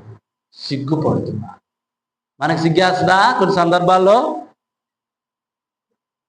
సిగ్గేస్తుందమ్మా. ఇప్పుడు హిందూ ఆచారాలకు సంబంధించిన అనేక సందర్భాల్లో ఒక క్రైస్తవుడిగా, ఒక దేవుని కుమారుడిగా, దేవుని బిడ్డగా మనం జీవిస్తూ ఉన్నప్పుడు, నేను క్రైస్తవును, దేవుని కుమారును, నేను సువార్థికుడును, నేను పాస్టర్ని, లేకపోతే నేను ప్రార్థనకి వెళ్ళే వ్యక్తిని అని ఈ అన్యాచారాలకు సంబంధించిన వ్యక్తులలో, లేకపోతే బాగా పూజారులుగా ఉన్న వాళ్ళ మధ్యలో నేను ఒక క్రైస్తవుణ్ణి అని గర్వంగా చెప్పుకోవడానికి మనం ఇష్టపడతామా? ఎలా ఫీల్ అవుతాం? సిగ్గుపడతాం. ఎందుకు? మనకు అర్థం కాల మనకి. ఈరోజు ఒక పబ్లిక్ ప్లేస్లో యెహోవాను అత్యున్నతంగా గణపరచగలిగే పరిస్థితి మనకు లేకపోవడానికి కారణం ఏంటంటే, మనం సిగ్గుపడడానికి కారణం ఏంటంటే, దేవుడు అంటే మనకి అర్థము. పౌలు బాధ అదే.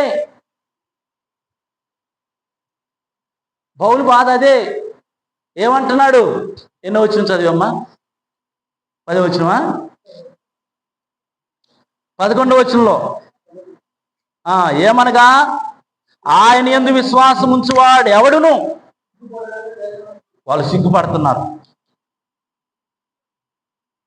దేవుణ్ణి లేదా ప్రభువుని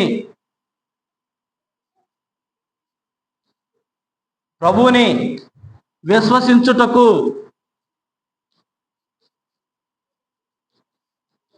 సిగ్గుపడుతున్నారు.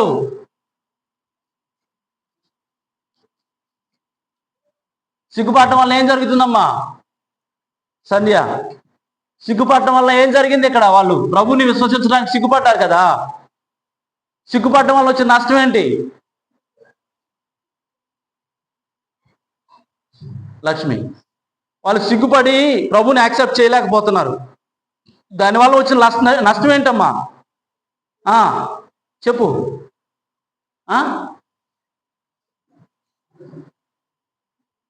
మీరు అసలు అంశాన్ని వదిలిపెట్టేశారా? వాళ్ళు రక్షణ పొందలేని పరిస్థితుల్లోనికి వెళ్ళిపోతున్నారు. ఈరోజు మనం కూడా అంతే.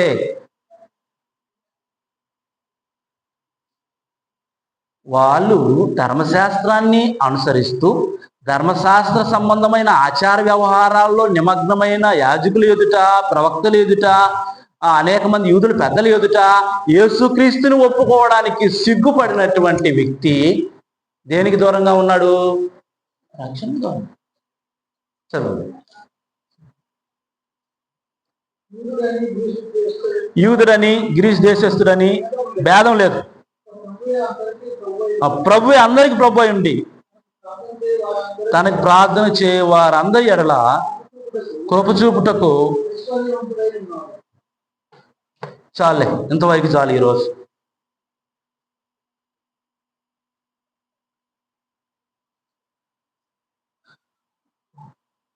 చెప్పేస్తున్నాడు.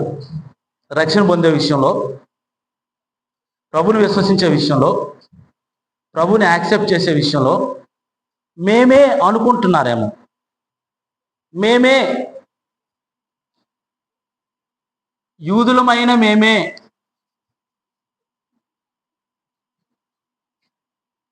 మేమే దేవుని ప్రజలము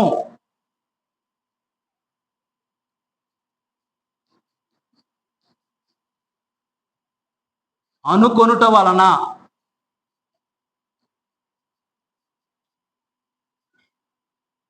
అది మేమే దేవుని ప్రజలము అనుకొనుట వలన వారు రక్షణ పొందలేకపోతున్నారు.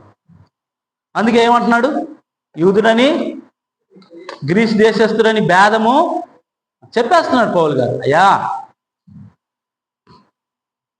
ఒకప్పుడు మీరు అనుకునేది నిజమే. దేవుడు ఇశ్రాయేలుకే ధర్మశాస్త్రాన్ని ఇచ్చాడు. ఇశ్రాయేలీలే దేవుని ప్రజలు. ఇశ్రాయేల్ ద్వారాగే దేవుడు మాట్లాడాడు. ఇశ్రాయేల్లోనే రాజులను ఏర్పాటు చేసుకున్నాడు, ప్రధానులను, న్యాయాధిపతులను ఏర్పాటు చేసుకున్నాడు, కాదనడం లేదు. కానీ ఈ ధర్మశాస్త్రంలో రాజులు, ప్రవక్తలు, న్యాయాధిపతులు వీళ్ళందరి ద్వారాగా దేవుడు చెప్పించింది ఏంటి? అది ఆలోచించడం లేదు మీరు. మెస్సియా రాబోతున్నాడని చెప్పించాడు కదా, ఆయన వచ్చేసాడు, దాన్ని మీరు గ్రహించడం లేదు. అంటే వాళ్ళు కొంతకాలం, కొన్ని వందల సంవత్సరాలు ఆ ధర్మశాస్త్రాన్ని ఆచరిస్తున్న తర్వాత ఆ తీవ్రత నుంచి బయటకు రాలేకపోతుంది. ఒక వ్యసనం లాగా అయిపోయింది. అంటే ఆ స్ట్రాంగ్గా వెళ్ళిపోయింది. అది ఒక అలవాటు అయిపోయింది, అది ఒక జీవితం అయిపోయింది వాళ్ళు. అంటే అది తప్పై దాని నుంచి బయటకు వస్తే మెరుగైన స్థితిలోనికి వెళ్తామన్న ఆ అవగాహనని వాళ్ళు యాక్సెప్ట్ చేయలేకపోతారు. ఎన్ని విషయాలు రాసాం? సుమారు 1, 2, 4, 5, 6, 7, 8 విషయాలు రాశాం. 8 విషయాలు అంటే కొన్ని వచనాలు వేసాను నేను అక్కడ. 8 విషయాలు చూస్తున్నాం. ఎందుకు ఇశ్రాయేలు రక్షణ పొందలేకపోయారు? ఎందుకు? 7 విషయాలు. ఇది లేదు, ఇది పౌలు యొక్క అభిలాష. 7 విషయాలు చూసాం. ఎందుకు ఇశ్రాయేలు రక్షణ పొందలేకపోయారు? 7 విషయాలు చూసాం. మేము దేవుని ప్రజలం, మా దేవుడు, మా తండ్రి, మా యెహోవా, మేము ఆయన జనాంగం అని చెప్పుకునే ఇశ్రాయేలీలు రక్షణకు దూరంగా ఉన్నారంటే, రక్షణ పొందటానికి ఎంతో దూరంగా ఉన్నారనంటే అసలు నిజంగా ఎంత బాధకరమైన విషయం చూడండి, ఎంత వేదనకరమైనటువంటి విషయం చూడండి, ఎంత దారుణమైనటువంటి విషయం చూడండి. మనకి ఏమనిపించకపోవచ్చు ప్రియ సహోదరి సహోదరుడు, మనకు అర్థం కాలేదు, అంతగా మనం ఈరోజు ఆలోచించే పరిస్థితుల్లో లేవు, గమనించే పరిస్థితులు లేవు, పరిశీలించే పరిస్థితుల్లో అంతకంటే లేవు. మనకు సరిపోతాయి, మన పనులు మనకు సరిపోతాయి, మన కష్టాలు, మన ఇబ్బందులన్నీ మనకు సరిపోతాయి. కానీ పౌలు గారు ఆలోచన చేశాడు, ఎందుకు వాళ్ళు రక్షణ పొందలేకపోవాలి. ఇందులో నీతి ఏమైనా మనం నేర్చుకోవచ్చు. ఈ 7 విషయాలను ఆలోచన చేశాం. ఈ 7 విషయాల్లో ఏదైనా నీతి ఉందా? నీతి మనం నేర్చుకోవచ్చా? నీతి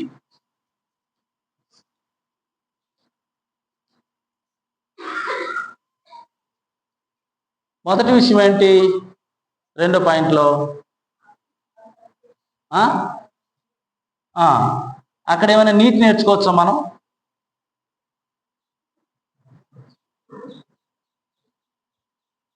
ఒక వ్యక్తి ఆసక్తితో పని చేయొచ్చు, ఆసక్తి కలిగి ప్రార్థన చేయొచ్చు, ఆసక్తితో ఆరాధించవచ్చు, ఆసక్తితో దేవునికి ఇవ్వచ్చు, ఆసక్తితో చాలా దూరం వెళ్ళి వాక్యం నేర్చుకోవచ్చు, ఆసక్తితో దేవుని కోసం ఎన్నో కార్యక్రమాలు చేయవచ్చు. కానీ ఆ ఆసక్తి జ్ఞానానుసారమైనది కాకపోతే,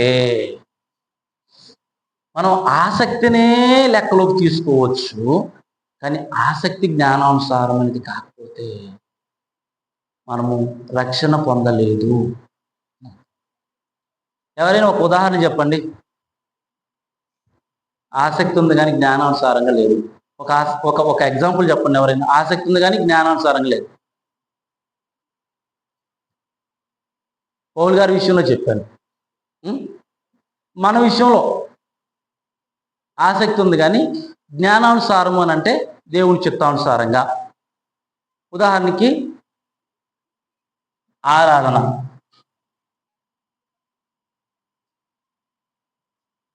ఈరోజు మన విశ్వాసులమని, మనం దేవుని నమ్ముకున్నామని, మనం దేవునికి మనకి సంబంధం ఉందని, మనం రక్షణ పొందామని, దేన్ని బట్టి అసలు మనం ఈరోజు ఇది నేను విశ్వాసం దేన్ని బట్టి? ఆరాధన గురించే కదా. దానికి మించి ఇంకెక్కడన్నా మనం చూపిస్తున్నామా? ఇంకెక్కడ కనపడం కదా. వాళ్ళు మతశాఖలలోనైతే బట్టలన్నా వేసుకుంటారు. వాళ్ళు బట్టలన్నా వేసుకుంటే వాళ్ళు ఎవరని తెలుస్తుంది లోకంలో చూసే వాళ్ళకి? వీళ్ళు క్రైస్తవులు అదన్నా తెలుస్తుంది. మనం బట్టలు కూడా వేసుకోం. ఆ బట్టలు కూడా వేసుకోం. మనం బట్టలు జనరల్గా కలిసిపోతాం. మరి జనరల్గా కలిసిపోయినప్పుడు మరి ఎలాగా?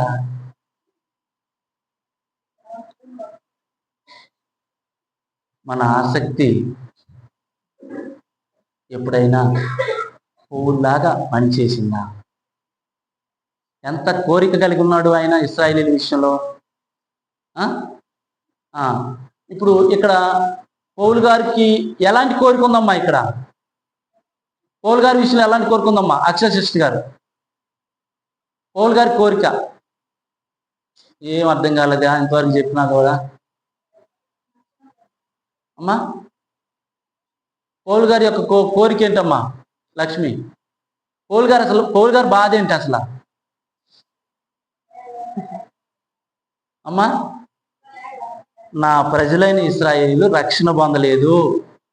నా ప్రజలు, నా బంధువులు, నా బ్లడ్ రక్షణ పొందాలి కానీ పొందటం లేదు. అది ఆయన బాధ. ఇక్కడ ఏమైనా నీతి నేర్చుకోవచ్చమ్మా మనం? లక్ష్మి, ఇక్కడ ఏమైనా నీతి నేర్చుకోవచ్చా? ఏం నేర్చుకోవచ్చు? మీరు తొందరగా అయితే నేను తొందరగా ముగిస్తాయి. ఎండలు భయంకరంగా ఉన్నాయి. ఇప్పుడు పౌలు గారు అంటున్నాడమ్మా, మళ్ళీ జాగ్రత్తగా విను. నా ప్రజలైనా, నా రక్త సంబంధులైనా, నా ప్రజలైన ఇశ్రాయేలీయులు రక్షణ పొందడం లేదు, వారి కోసం నేను ప్రార్థన చేస్తున్నాను అని అంటున్నాడు. మనం ఏమి నేర్చుకోవచ్చు అక్కడ? నీతి మనం కూడా అలాగే ఆలోచన చేయాలి కదా. ఎలాగ ఆలోచన చేయాలి ఇప్పుడు చెప్పండి పద్మశశి గారు. మనం నేర్చుకునే నీతి ఏంటి అక్కడ? ఎంత 10 నిమిషాలు పడితే కష్టం ఒక్కొక్క పాయింట్కి. మీకు బెత్తాలు తెప్పించి లేపి నిలబెట్టి సరిచి చెప్పాలి ఇక నుంచి మీకు, లేకపోతే ఇక అర్థం కాదేమో. అసలు పాయింట్ మెయిన్ విషయమే మీకు అర్థం కాకపోతే ఇంక మీరేం ఆత్మీయంగా బ్రతుకుతారు?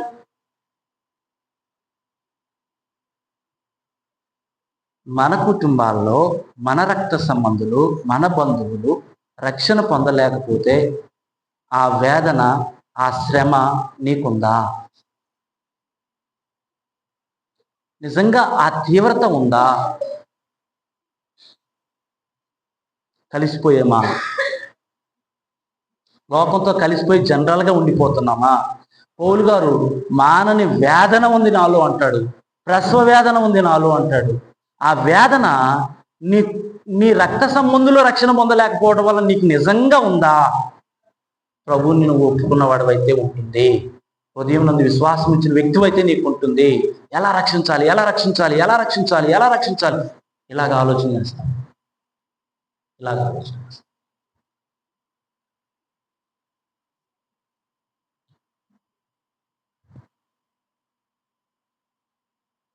నీతి స్వనీతి ఆరాధన విషయంలో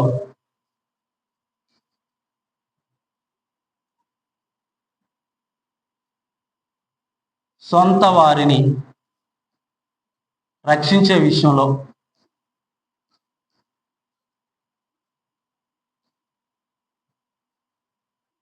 ఆరాధన విషయంలో లేఖనానుసారంగా మనం దేవుని ఆరాధిస్తున్నామా? ఈరోజు మన ఆసక్తి జ్ఞానానుసారమైనదిగానే ఉందా?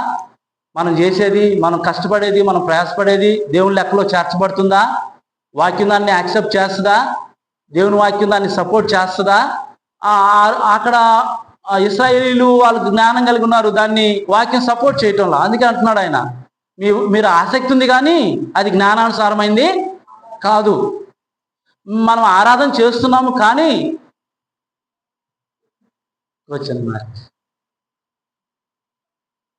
నిజంగా వాక్యంలో ఏదైతే చెప్పాడో చెప్పింది చెప్పినట్లుగా ఆరాధనలో ఉన్న 5 భాగాలను మనం చక్కగా నిర్వహించగలుగుతున్నామా? నిజంగా చేస్తున్నామా? ఒకవేళ చేయలేదు అనుకోండి, నష్టం ఏంటమ్మా? హైమావతి ఆంటీ చెప్పింది, ఆరాధనలో ఉన్న 5 భాగాలు సక్రమంగా మనం చేయకపోతే వచ్చే నష్టం ఏంటి? మనం ఎక్కడున్నాం?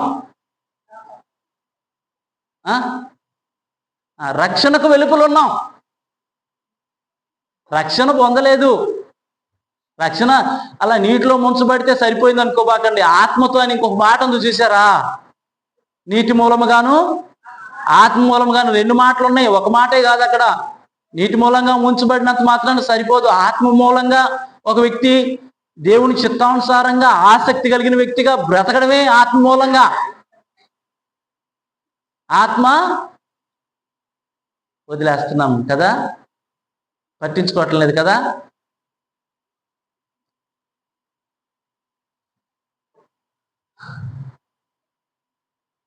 రక్షణ పొందటం అనేటువంటిది నిజంగా నేను రక్షణ పొంది పరలోకం వెళ్ళాలి అన్న నిజమైన కాన్సెప్ట్ ఉంటే చాలా భయంతోనూ భక్తితోనూ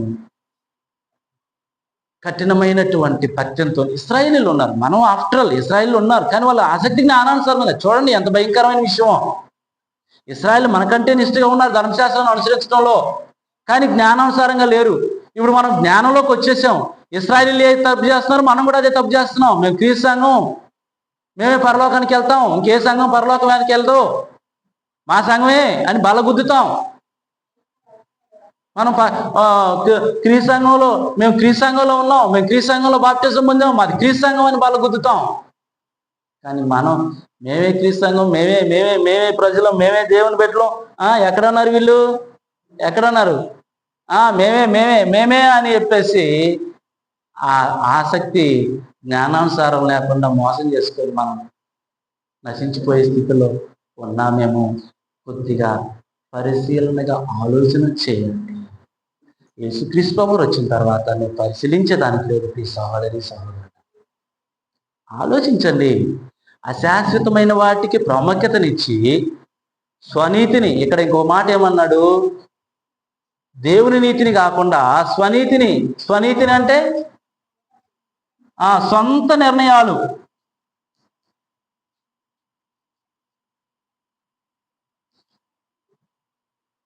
దేవుడు చెప్పినట్లుగా దేవుని కార్యక్రమాలు, దేవుడు చెప్పినట్లుగా మన జీవితాన్ని ముందు కొనసాగించుకోవడానికి మనం ఇష్టపడతామా? మన సొంత నిర్ణయాలు తీసుకొని మన సొంతంగా ఆలోచన చేసి సొంతంగా పనిచేసి అది దేవుడు యాక్సెప్ట్ చేయాలని కోరుకుంటామా? మనం సొంతంగా తీసుకుంటే సక్సెస్ అవుతామా?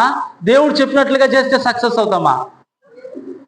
ఇప్పుడు మనం సొంతంగా చేసాము, సక్సెస్ అవ్వలేదు, ఎవరిని అంటున్నాము? అంటామా? దేవుణ్ణి అంటామా? ఇది లక్ష్మి అంటాం అంటుంది. దేవుణ్ణి అంటాం. అసలు దేవుణ్ణి ఎలాగనగలుగుతాం మనం? జ్ఞానానుసారంగా దేవుని పట్ల నేను దేవుని కుమారుడు కుమార్తెగా నేను చేయాల్సింది చేశానా? చేయలా. మరి నేను నష్టపోతే దేవుని మీద ఎట్లా పడతాను? ఎక్స్ అయిపోతాను. ఎక్స్ అయిపోయాను అనుకో, ఎక్స్ అయిపోయింటే విసుగు చెందాను అనుకో, ఏమైపోతాను? భ్రష్టత్వంలోనికి వెళ్ళిపోతాను. భ్రష్టత్వంలోనికి వెళ్ళిపోతే చచ్చిపోయేదాకా తిరిగి రాను. ఇంకా అంత భయంకరమైన భ్రష్టత్వం. నేను చచ్చిపోయినా చచ్చిపోతాను, కానీ ఏది మారుకోలేదు, ఏది పోదు. ఏం అర్థమైందా? నేను చనిపోయినా పర్లేదు, భ్రష్టత్వంలోకి వెళ్తే ఏది పోదు. ఆ పాపం మానలేదు, ఆవరించేస్తుంది, అది మనల్ని యాక్టిఫై చేసేస్తుంది. అంత అంత అంత బలం దానికి యాడ్ నుంచి వచ్చింది? స్వనీతి.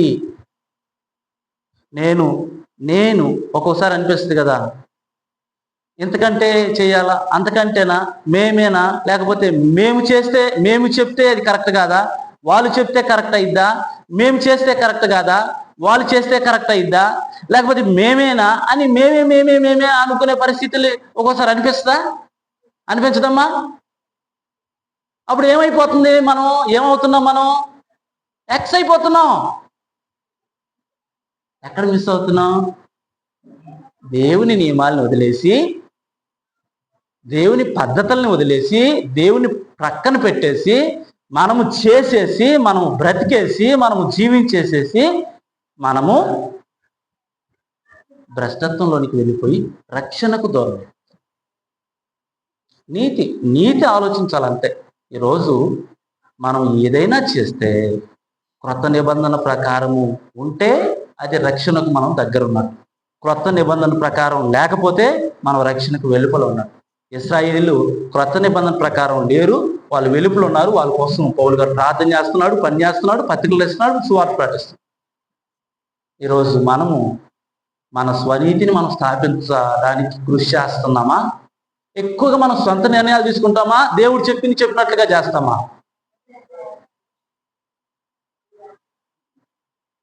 సొంత నిర్ణయాలు తీసుకుంటే నష్టమా లాభమా?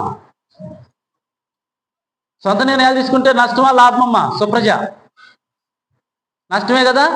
కాబట్టి ఏం చేయాలమ్మా? నిర్ణయాలు ఎలా తీసుకోవాలి? దేవుడు చెప్పినట్లుగా వాక్యం చదువుకొని, వాక్యంలో దేవుడు ఏం చెప్పాడో, ఆయన ఎలా చేయమన్నాడు అలా చేస్తే ఎవరికి వాళ్ళకి లాభం. ఇప్పుడు నువ్వు చేసావనుకో, నాకు వచ్చే లాభం ఏమీ లేదు. నువ్వు చేస్తే లాభం ఎవరికి? నీకు. నేను చేస్తే నాకు. అంతే.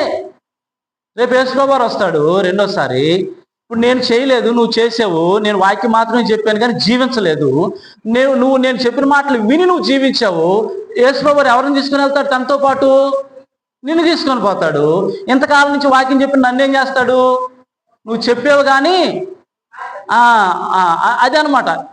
నీతి జ్ఞానానుసారంగా లేదు.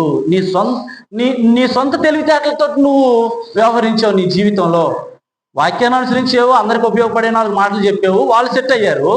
నువ్వేమో జీవించే విషయంలో మాత్రం నాకు కాదు, అది నా అత్తగారికి అన్నట్లుగా నువ్వు చేయాల్సింది నీ జీవితాన్ని జాగ్రత్త చేసుకోలేదు, నీ కుటుంబాన్ని జాగ్రత్త చేసుకోలేదు, నీ ప్రవర్తన జాగ్రత్త చేసుకోలేదు, నువ్వు లిమిట్స్లో ఉండలేదు.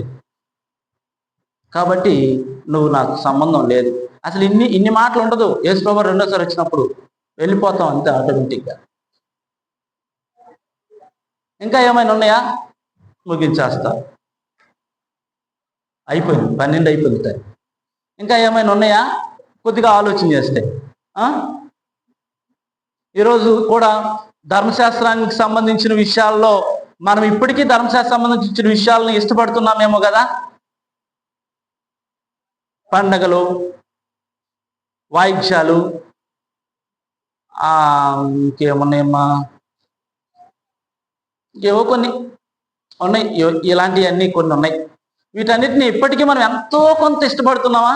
అసలు క్రైస్తవ పండుగలు అనేది పక్కన పెడితే అసలు అన్ని అనుసరించే పండుగలను కూడా మనం చేయడానికి ఇష్టపడుతున్నామేమో కదా. ఇష్టపడుతున్నావా? ఒక సేవకుడు అన్నది, ఏం కాదులే పండగ చేసుకుంటే ఏం కాదులే కానీ అన్నదంట. ఒక సేవకుడు పండగ చేసుకుంటే ఏం కాదులే అని అంటే ఇప్పుడు ఆ సేవకుడు ఆ సంఘాన్ని ఎలా నడిపిస్తాడు?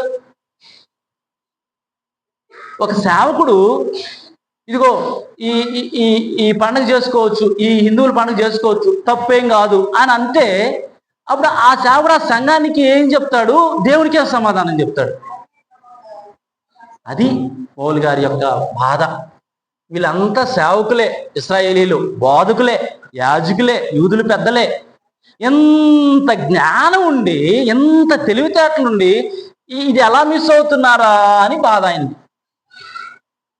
ఇంత తెలివితేటలు, ఇంత ధర్మశాస్త్రం, ఇంత జ్ఞానం తెలిసి, ఇంత ఆసక్తి ఉండి ఈ జ్ఞానం, దేవుని విషయమైన జ్ఞానాన్ని ఎలా మిస్ అవుతున్నారా అని ఆయన బాధ.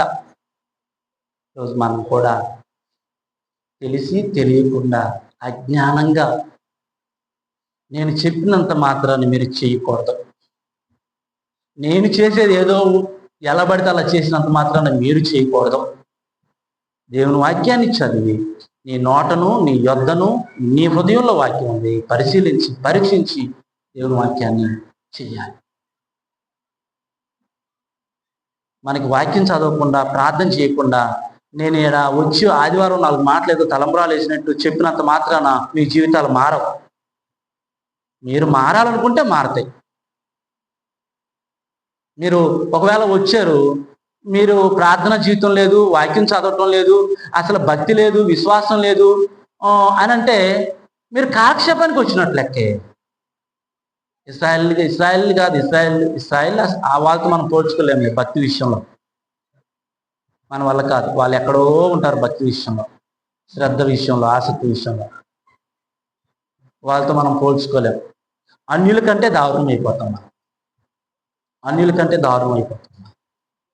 ఓకే ఓకే ఓకే ఇక్కడ ఇంకొక మాట ఏమన్నాడంటే, యేసుక్రీస్తుని ఏం చేయలేకపోతున్నారు వాళ్ళు? ప్రభువుగా వారి హృదయాల్లో యాక్సెప్ట్ చేయలేకపోతున్నారు. మనం ఏం నేర్చుకోవచ్చు దాంట్లో నీతి? అన్ని విషయాలలో, అన్ని చోట్ల, అన్ని పరిస్థితుల్లో, అందరి దగ్గర యేసుక్రీస్తు నా రాజు, నా ప్రభువు, నన్ను ఏలువాడు అని నా మాటల ద్వారా, నా క్రియల ద్వారా, నా భావోద్వేగాల ద్వారా, నా ఆలోచనల ద్వారా, నా స్మూత్నెస్ ద్వారా నేను నా ప్రభువుని వారికి చూపించగలుగుతున్నానా? నన్ను ఏలువాడు నా ప్రభువు, ఈయన దేవుని కుమారుడు. ఏంటి ఈయన ప్రవర్తన డిఫరెంట్గా ఉంది, మనందరి ప్రవర్తనలా లేదే? ఎందుకుంది? హీఈస్ క్రిస్టియన్, అతను క్రైస్తవుడు. మనం అల్లరి చిల్లరగా ఉంటాం, అతను అలా ఉండడం. మనం కొంగరేగలు చేష్టాలు చేస్తాం, అతను అలా చేయడు. మనం ఎలా పడితే అలా వ్యవహరిస్తాం, అతను అలా చేయడు, ఆమె అలా చేయదు. ఎందుకంటే వాళ్ళు దేవుని నమ్ముకున్నారు. ప్రభువు నన్ను పరిపాలించువాడు, నన్ను ఏలువాడు. ఎన్ని విషయాల్లో యాక్సెప్ట్ చేసావు?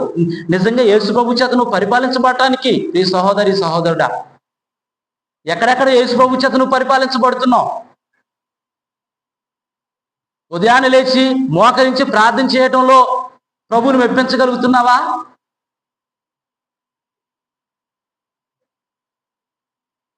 హెల్త్ బాగాలేకపోతే హాస్పిటల్కి వెళ్తే అప్పుడు వాళ్ళు ఏం చేయమంటే అది చేస్తాం. ఎందుకు చేస్తాం?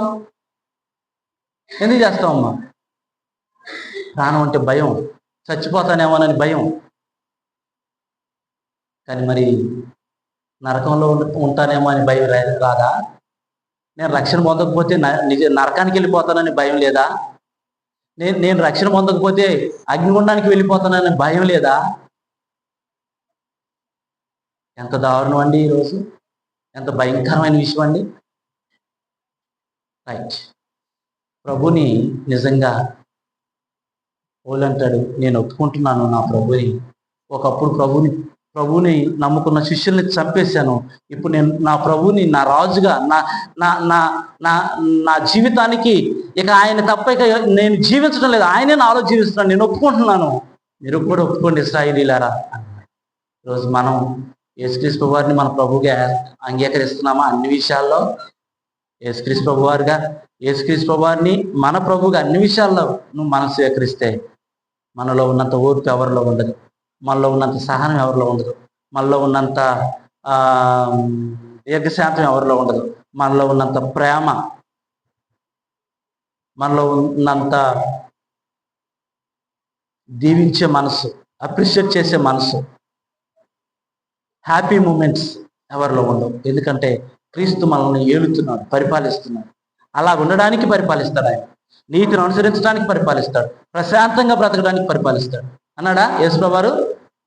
ప్రయాసపడి భారం మోయించిన సమస్త జనులారా నేనేం చేస్తాను? నేను మీకు విశ్రాంతిని ఇస్తాను. నా కాడి తేలిక సులువుగా ఉంటుంది, నా దగ్గర విశ్రాంతిని ఇస్తాను, పాప భారం అంతా తీసేస్తాను, రండి. ఇంకా ముగిటానిక మనం వచ్చింది? ఈరోజు ఇంకా పాపం చేస్తూ దేవుని ఆరాధన చేస్తున్న పరిస్థితులు ఉన్నాయండి. పాపం చేస్తూ దేవుని పాత్రలో ప్రభు వాళ్ళలో చేసే పరిస్థితులు ఉన్నాయా ఈ సహోదరులరా? దయచేసి ఎవరైనా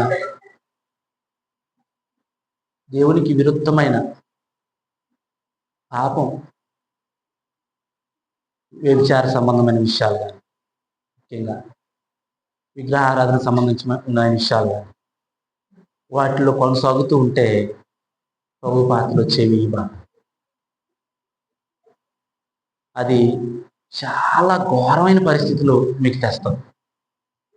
మీరు ఊహించని నష్టం మీకు కలుగుతుంది. ప్రియ సహోదరి సహోదరు, అక్రమ సంబంధాలు పెట్టుకొని ప్రభు వాళ్ళు చేయవేయద్దు దయచేసి.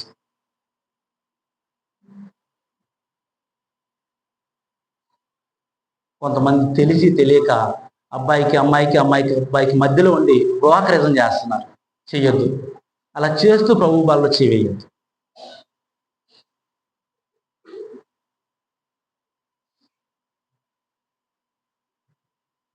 ఇశ్రాయేలీలు ఎంత చెప్పినా వాళ్ళు అక్కడ మారలేదు.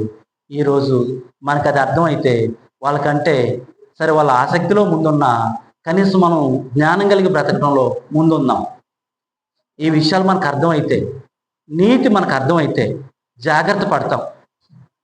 ఎలా పడితే అలా చేయి వేయొద్దండి. ప్రభు బలలో మానేసి కొంతకాలం ఉండి ప్రార్థన చేసుకొని వాక్యం చదువుకొని ప్రశాంతంగా, నాయనా నేను ఈ విషయంలో మార్పు చెందేశాను, నీకు స్తోత్రం, నన్ను ఈ పరిస్థితుల్లో నన్ను ప్రశాంతంగా నా పాప నుంచి నేను విడుదల పొందేటట్టు చేసావు నాయన, నీకు స్తోత్రం అని చెప్పేసి అప్పుడు గర్వంగా ధైర్యంగా వచ్చి ప్రభు బలలో చేయవేయండి. దేవుడు మిమ్మల్ని క్షమిస్తాడు. దేవుడు కృప చూపిస్తాడు, కరుణ చూపిస్తాడు. అంతేగాని నేను తప్పు చేస్తూ పాపం చేస్తూ చండాల పనులు చేస్తూ ప్రభు బలలో చేయవేస్తే అది దేవుడు నీకు నువ్వు శిక్ష తెచ్చుకున్నవాడు అవుతావు, నీకు నువ్వు శిక్ష తెచ్చుకున్న దాన్ని అవుతావు, సంఘాన్ని అపవిత్రపరిచిన.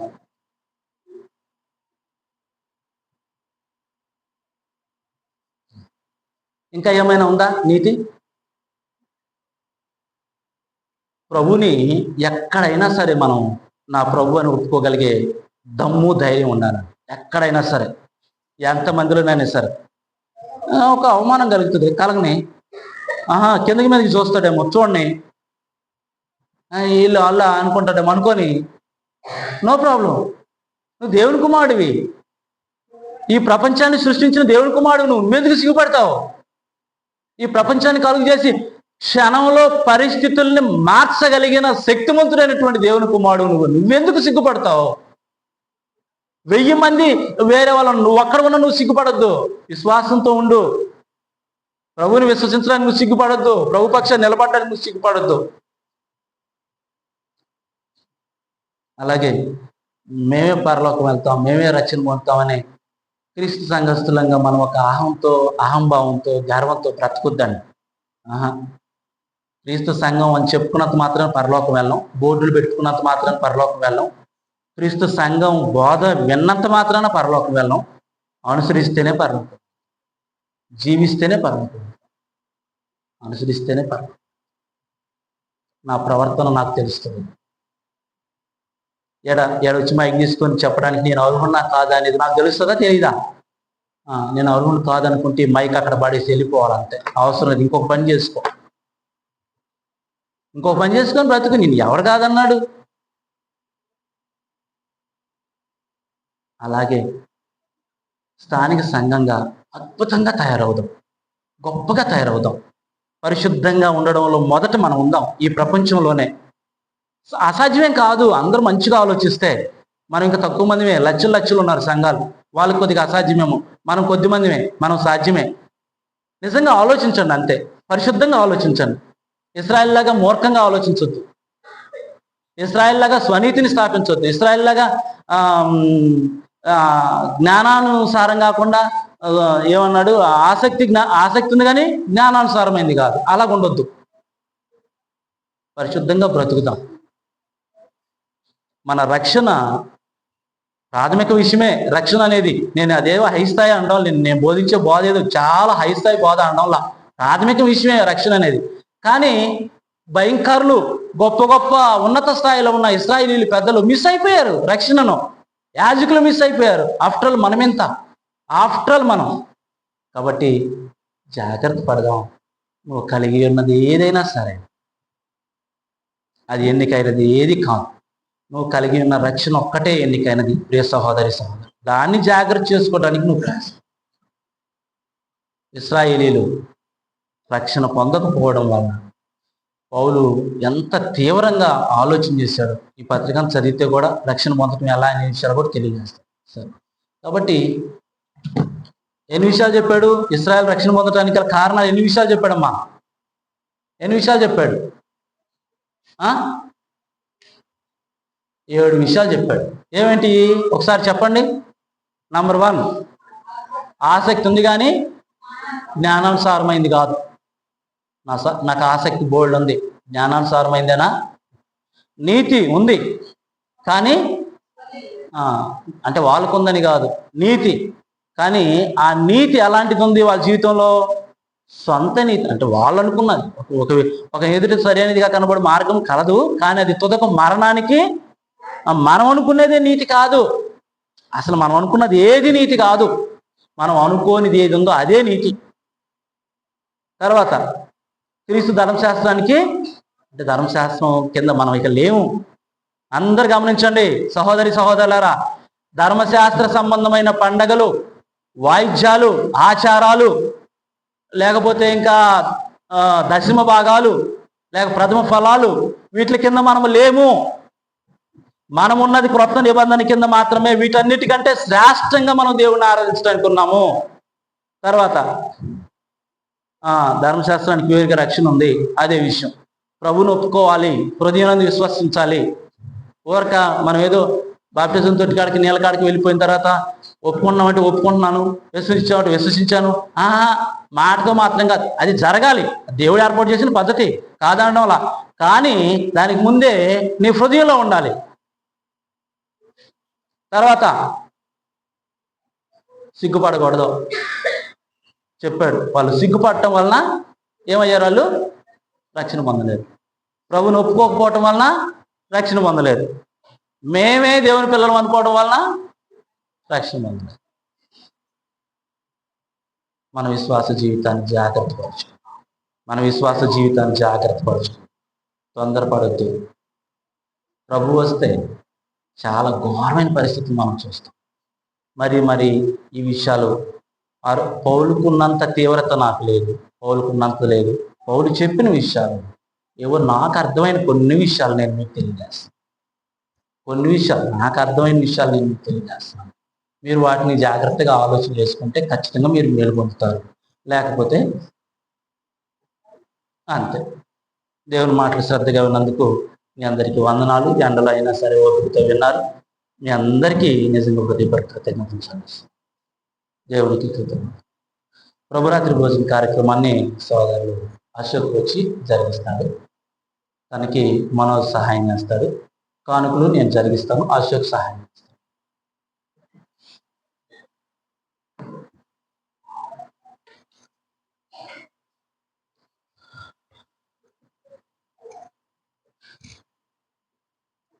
నీళ్ళు ఉన్నాయా? లేదు.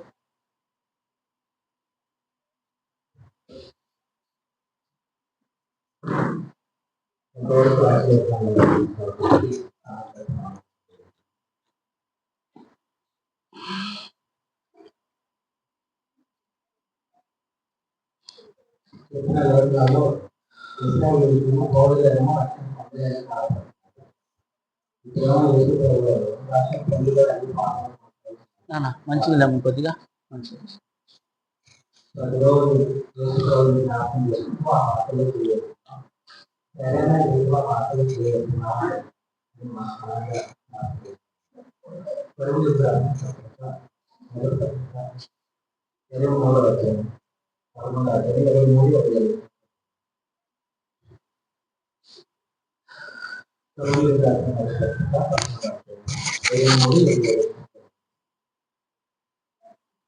నేను మీకు అప్పగించిన దాన్ని అప్పగించబడిన రాత్రి ఒక కృతజ్ఞత దాని గురించి